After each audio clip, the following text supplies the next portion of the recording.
My fiancée was impregnated by my brother, resulting in my family's abrupt disengagement after 5 years of minimal communication. My mother demanded that I assume the role of the child's father, a responsibility I was unprepared to accept. Just a month before I would have turned 30 and been scheduled to wed my fiancée, I discovered that my mother had been engaged in an extramarital relationship with my brother. The only reason they chose to divulge this information to me was because she was pregnant and wished to retain custody of the child. My ex-fiancée, Karen, was 30 years old, and my brother was the father of the unborn child. Chris, 33, had apparently been sleeping together ever since Karen and I had been engaged. Karen and I have been together since our junior year of high school and had been together through college as well. Therefore, it was an inevitable consequence of our long-term relationship that we would get engaged. However, despite this, Karen subsequently decided to cheat on me with my brother. This was the result of a confession made by my brother to Karen a couple of days after our engagement. He had always had feelings for her and felt compelled to inform her of this due to the imminent nature of her impending nuptials. After this, he would no longer be able to disclose any further information regarding these sentiments. She then experienced a sudden realization that she had also been developing feelings for him. These feelings had been gradually manifesting, and they had even engaged in flirtatious behavior behind my back at family events. However, she was uncertain about his intentions, which is why she had chosen to remain with me. I became aware of these developments 5 years ago. In the months preceding my wedding, the two of them convened with my parents and informed me of their intention to pursue a relationship. They asserted that, given Karen's romantic involvement with Chris and their impending parenthood, it would no longer be feasible for her to marry me. I was profoundly distressed by this revelation and sought to persuade Karen to end her relationship with Chris. However, my mother was unequivocal in her stance, indicating that I had no authority to dictate Karen's choices. I was informed that my parents were not going to intervene and that Chris and Karen were going to be together. I was instructed to accept this outcome and to make my peace with it because it was ultimately their decision. I was unable to comprehend that my mother was supporting such a decision. At least my father had the decency to appear ashamed and to attempt to console me. However, my mother was openly supportive of this outcome and even informed me that I could remain silent if I had any objections because Karen was pregnant and I had no right to interfere. Given that she was in a vulnerable state, my mother was eager to become a grandmother and thus was indifferent to my distress. She vigorously defended the situation after our confrontation. Karen relocated to my family home because her parents had severed ties with her after she informed them of the truth. We had to cancel the wedding, and my parents paid for it, sparing me the financial burden. I was subsequently excluded from the family, having refused to communicate with them. For the past 5 years, we have had no contact whatsoever.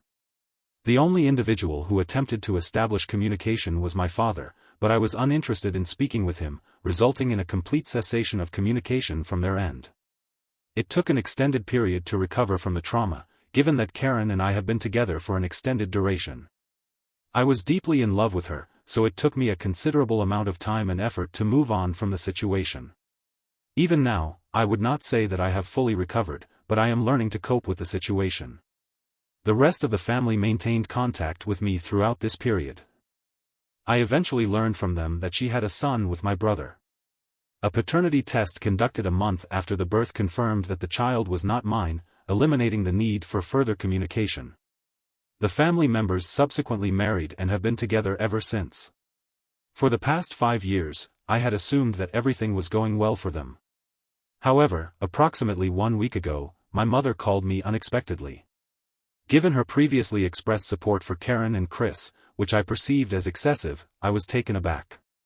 Motivated by curiosity, I decided to call her back. After she sent me an email requesting urgent communication, I spoke with her. During our conversation, she delivered some distressing news while visibly upset. I learned that my brother had unfortunately been involved in a severe vehicular accident. The incident involved a high-impact, alcohol-related collision, resulting in significant trauma and a subsequent coma. Given the extent of his injuries, it was unclear how long he would require to recuperate. This incident occurred just 3 days after the attending physicians had indicated that his condition was critical. My mother had decided to contact me to inform me of this unfortunate turn of events. Initially, I assumed that she would request my presence at the hospital to provide support to the family. I would have been prepared to do so, as I believe that this is a significant undertaking, and it would have been a reasonable expectation for me to fulfill. I do not wish to neglect someone who is in such a dire situation, but then my mother suggested that I should be there for Karen and my nephew. I was uncertain about the meaning of this suggestion, and then she informed me that she now expected me to provide support to them. When I inquired further, my sister-in-law stated that, given Chris's absence, I was now responsible for providing support to Karen and her child in all respects. This included not only financial assistance but also a more active role in their lives. She indicated that she would have offered them shelter, but her advancing age and the demands of caring for multiple individuals made this impractical. This was the reason for her telephone call. She informed me that I needed to make a decision on the phone call itself. I became visibly upset because, despite 5 years of silence, she was now expecting me to take on a significant responsibility. I could empathize with the fact that Karen and her son were facing challenges and needed support. However, I felt that the appropriate course of action would have been for someone from their immediate family to provide assistance, rather than me, whom she had previously betrayed and then ignored. Furthermore, she demanded an apology, which I immediately refused. I informed my mother that she was foolish for even expecting me to agree to such a request. She then began to argue with me on the phone, and I had no intention of engaging in a futile debate. I was already irritated, and I had no desire to exacerbate the situation. Consequently, I terminated the call and blocked her number once more. I attempted to resume my daily activities, but her actions continued to preoccupy my thoughts. I empathized with Chris and Karen, but I was unequivocally disinclined to comply with my mother's request to assume my brother's role in their family. He was still alive, albeit in a coma. My mother's behavior suggested that she was treating his continued presence as if he had already passed away. I was experiencing a profound sense of ambivalence about this situation. Consequently, I decided to contact my father later that day, anticipating that he might offer a more rational perspective. It was more challenging to engage in conversation with my father than with my mother, given the 5-year absence of contact. However, after some initial pleasantries, I inquired about Chris's well-being. He responded that the situation was not promising. I then recounted the discussion I had had with my mother earlier that day. I anticipated that my father would have a more nuanced understanding, but instead, he echoed my mother's expectations. This was a surprising turn of events, given my perception of my father as a more balanced and level-headed individual. He was the first to express such sentiments, diverging from the views of both my parents. When I inquired about his sincerity, he confirmed that he did indeed hold such beliefs. He further elaborated that Karen and I have a history, and that I am a part of the family, regardless of our relationship over the past 5 years. Ultimately, I am a member of the family by blood, and if they require my assistance, I am prepared to provide it. My mother's expectations are not unreasonable. This was a significant revelation, and I am currently uncertain about the best course of action. Over the past week, I have been avoiding communication with my family, including my other relatives. I am concerned that if I engage in conversation, the topic will inevitably arise, and I will be compelled to justify my decisions. Additionally, I perceive myself as the primary obstacle to the well-being of my family. I am aware that they require my support, whether financial or emotional. I am uncertain about the best course of action and recognize that my mother's expectations may seem unusual and challenging. However, I am experiencing a sense of discomfort. I have not visited my brother in the hospital, nor have I discussed this matter with my friends, as I am uncomfortable discussing such a personal matter with anyone outside of my immediate family. My brother's situation is unusual and complex, and it is beyond the scope of this forum to provide objective opinions on the matter. However, I am seeking objective opinions on the best way forward for me in this situation. It is inevitable that my friends and family will have some sort of bias, as they are all invested in the situation. I require advice urgently, as I am concerned that I will lose my mental stability if I do not find a satisfactory resolution to this matter soon. I am currently experiencing a recurrence of the period in my life when I was preoccupied with thoughts of Karen and Chris, shortly after I discovered she had been unfaithful to me. This was a challenging and dark time, and I am keen to avoid a similar relapse, having taken significant steps to recover from it.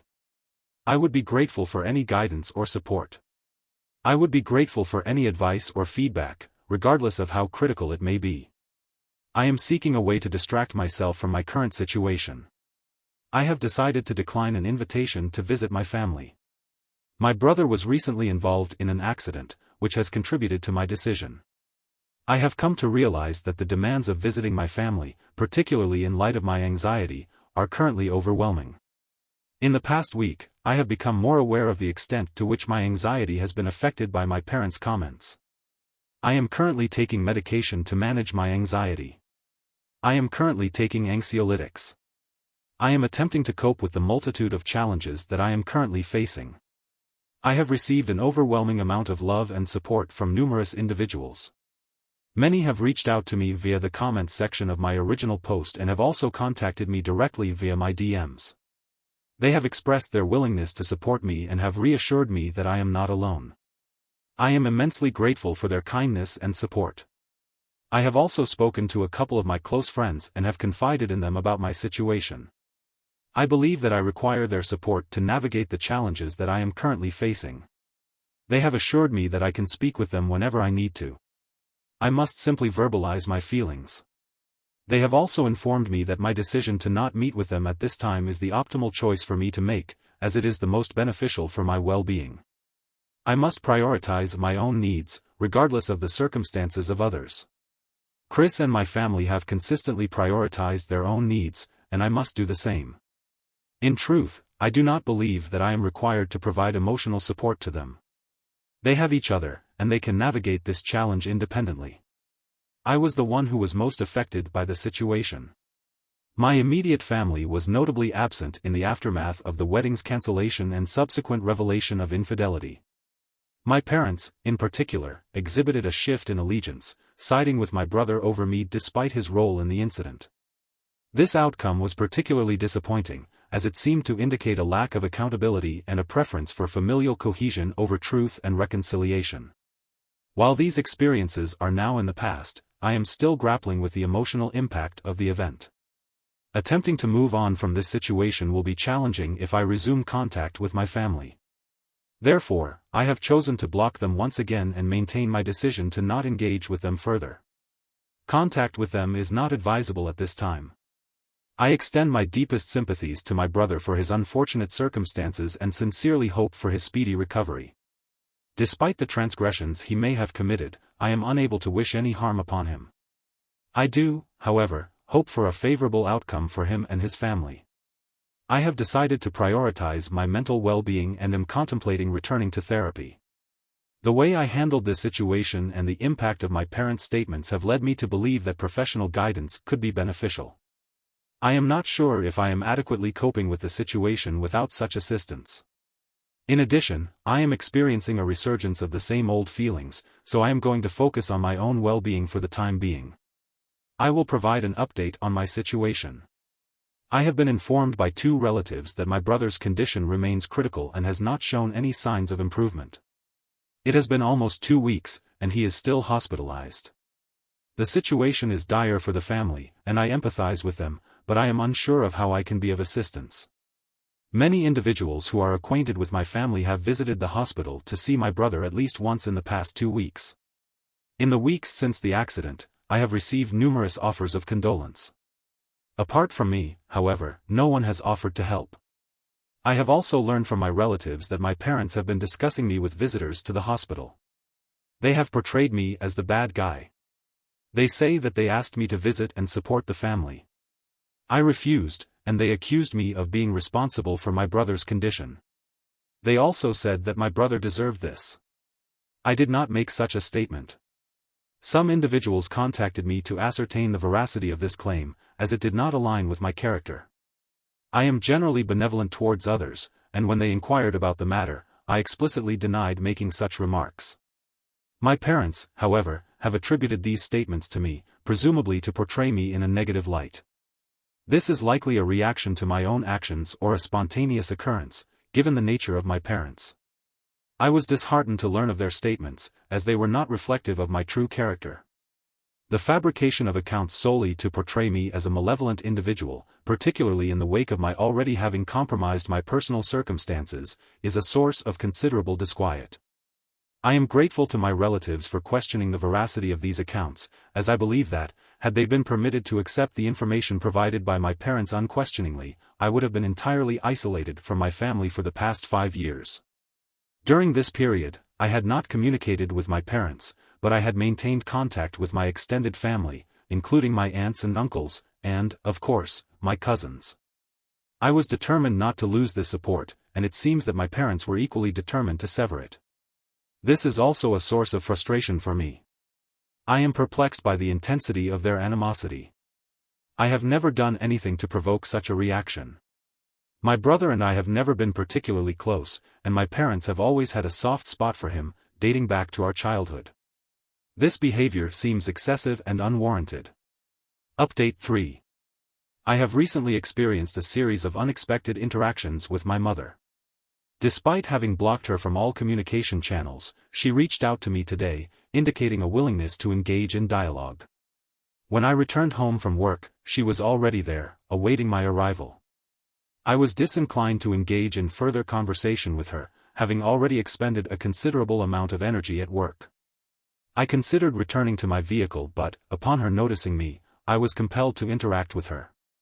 I was not inclined to allow her into my residence, as it would have been challenging to subsequently evict her. Consequently, I opted to converse with her in the front yard, a decision that ultimately proved disadvantageous, as she proceeded to verbally abuse me, attracting the attention of our neighbors. The dialogue commenced in a conventional manner. She proceeded to engage in a brief exchange of pleasantries, which I responded to in a cordial manner. However, I could not resist inquiring about her motives for disseminating fictitious information about me with the intention of portraying me in a negative light. I asserted that her actions were unfair, given that I had never wished any harm upon my family, even in light of their treatment of me. I expressed my desire to move on with my life, but her actions were impeding that process. I had kept these feelings to myself for an extended period, and when I encountered her, I felt compelled to express them. I was unable to contain my emotions and ultimately informed her that, given the circumstances, it was challenging for me to view them as a family due to their lack of consideration and my disappointment with their actions. I expressed that I was not in the disposition to engage in further discussion on the matter, having recently returned from work and being in need of rest. She had been listening to me patiently up until that point, but when I informed her that I was disinclined to engage in further discussion at that juncture, she became visibly agitated and asserted that her purpose in being there was to offer an apology for the very same issues that I had previously raised. She stated that she and my father had been reflecting on the situation and that they had initially been upset by my refusal to support my family, including my brother, who was hospitalized at the time. However, they had subsequently recognized that they had not treated me fairly over the past 5 years and that I was still deeply distressed about the situation. This was the reason why I had not been visiting. She had come to speak with me with the intention of resolving our differences. She believed that, at this juncture, it was crucial for the family to maintain unity and emotional stability. However, after I informed her that I was not interested in engaging in further discussion, she opted to resort to a more aggressive approach. She asserted that I should be grateful for the fact that I still had a family, given my reaction upon learning of my brother's accident. She even considered severing ties with me and ensuring that the rest of my relatives did the same. She ceased communication with me on a permanent basis. I was unable to comprehend her statements, so she elaborated that she believed my response to the news of my brother's accident was insufficiently emotional. I was unaware of her expectations and stated that she had assumed that I would display some level of emotion when she learned of the accident. However, my demeanor during the phone conversation indicated a lack of emotional response, regardless of our personal relationship. It is evident that such news would inevitably affect me, regardless of my emotional state. As previously stated, I do not wish such an experience upon anyone, including my family, despite our personal relationships. I was visibly upset when I heard about his accident. Perhaps my emotions were not conveyed effectively on the phone call due to the lack of visual cues. However, her reasons were entirely baseless and illogical. She even went on to furthermore, she asserted that my lack of involvement with Karen and my nephew demonstrated a lack of familial concern. This assertion was unsubstantiated and appeared to be a pretext for justifying their own actions. It is my assessment that my parents are exhibiting erratic behavior, as these actions are both unwarranted and implausible. After she began yelling at me, I lost even more interest in conversing with her. I simply decided to enter my residence and request that she leave. After a period of time, I unlocked the door to my house and entered while she was still yelling at me. She attempted to follow me inside, but I closed the door and informed her that she was to leave because I was extremely annoyed. I had no desire to interact with her further. She continued to argue with me, but I informed her that I would contact the police. At that point, she finally departed, but not before verbally abusing me and stating that I would face consequences for my actions. I am uncertain as to the meaning of this statement. I am not interested in learning what it means and simply wish to relax and move on with my life. Life Update 4. It has been 26 days since the accident, and my family has finally shared some encouraging news with the wider family. I was not personally informed of the news, but I learned of it from my cousin. The positive news is that my brother is showing signs of improvement. He is no longer in a coma and is responding better, which is a promising development. This is a promising sign that he will make a full recovery and continue to improve. The past month has been a challenging period for the entire family, including me, despite my estrangement from the family. My parents' devotion to my well-being over the past 26 days has been noteworthy. I believe that they are exhibiting signs of emotional instability, and I hypothesized that they were merely redirecting their frustration towards me following my recent interaction with my mother. As previously discussed in my previous update, I had not heard from her for a few days. However, my father then contacted me, using a different number than the one he typically uses. Consequently, I was unable to recognize the call as his. It was my father, and when I answered the call, he began yelling at me almost immediately, preventing me from even having the opportunity to hang up. When I realized that it was him, I observed that he had employed a clever strategy.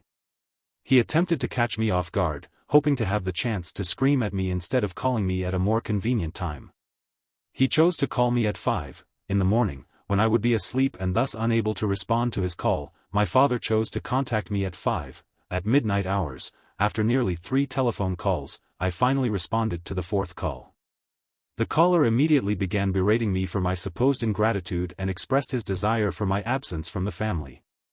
He stated that he would ensure that I would no longer be spoken to by any other family members. This was due to my alleged failure to visit my brother in the hospital despite his suffering. He was experiencing significant distress and needed support from the family. After a lengthy monologue, he terminated the call. I was still processing the situation when he hung up. At the time, I found the incident distressing. In hindsight, however, I view it with a degree of amusement. My parents are often desperate to exert control over me. It seems as though they are attempting to portray themselves as the victim and are resorting to ad hominem attacks for arbitrary reasons. They are willing to go to great lengths to justify their actions, which I have already outlined. It is evident that they are attempting to deflect their own frustrations onto me. They were seeking an escape from the court proceedings, and as usual, I was expected to be there for the family. However, this is not a cause for concern as my father was unsuccessful in turning the rest of the family against me. It is evident that I am not mistaken in my assumptions, and they are also aware of the events that transpired 5 years ago. Now that my brother's condition is improving, I hope that they will cease their relentless pursuit of me and focus their attention on him. Update 5. It is rather peculiar to return here after nearly 3 years. A great deal has transpired during that time, and it is predominantly positive. I currently reside in Germany due to my profession. I have been living here for the past 1.5 years, and I have initiated a romantic relationship with a partner I have been in a committed relationship with for the past 8 months. It has been a profoundly positive experience. In the previous 3 years, I have had no contact with my family, which has also been a source of immense personal fulfillment. To provide a more nuanced perspective, I have maintained communication with select relatives who have demonstrated benevolence towards me. This is a notable distinction. My brother, however, has made a full recovery from the accident, despite initial concerns. It took a considerable amount of time for him to recuperate and return to a state of normalcy. He is currently doing well. Karen initiated contact with me after my brother's recovery. She expressed remorse for past actions and sought my forgiveness. I informed her that, at that juncture, an apology was not necessary. She approached me after I informed her of my impending relocation to Germany for work. She visited me with flowers to express her regret. Furthermore, it was on behalf of her and my brother. My brother was unable to visit me because he was too ashamed of the events that had transpired 8 years prior. However, the circumstances had changed, and therefore, I informed them that I had forgiven them and that I was no longer concerned about the matter. This was, in fact, the case. I was not preoccupied with the past because I was focused on moving forward with my life and pursuing better opportunities. Subsequently, I relocated, and my parents did not. I am gratified that they no longer communicate with me, as I would never allow such an incident to occur again under any circumstances. I am currently experiencing a sense of contentment, now that they have resolved their issues. I would like to express my gratitude to those who extended considerable support and expressed their affection and concern when I was active on this platform. I am also appreciative of those who continue to inquire about me in the comments section, even after I ceased posting.